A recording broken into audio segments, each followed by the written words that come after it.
सिखों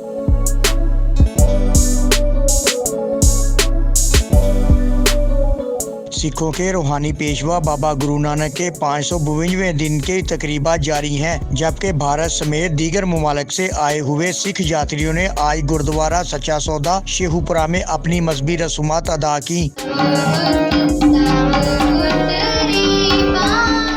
इस मौका पर बाबा गुरु नानक के जन्मदिन की तकरीबात में शिरकत के लिए आए भारत समेत दीगर ममालिक से सिख यात्रियों का डिप्टी कमिश्नर शेखुपुरा राणा शकील असलम ने इस्तकबाल किया और सिख बरादरी को उनके मजहबी पेशवा के जन्मदिन पर मुबारकबाद दी। डिप्टी कमिश्नर राणा शकील असलम ने इस मौका पर बातचीत करते हुए कहा कि हुकूमत पाकिस्तान की हदायत पर गुरुद्वारा में मेडिकल कैंप और लंगर के बेहतरीन इंतजाम किए गए हैं।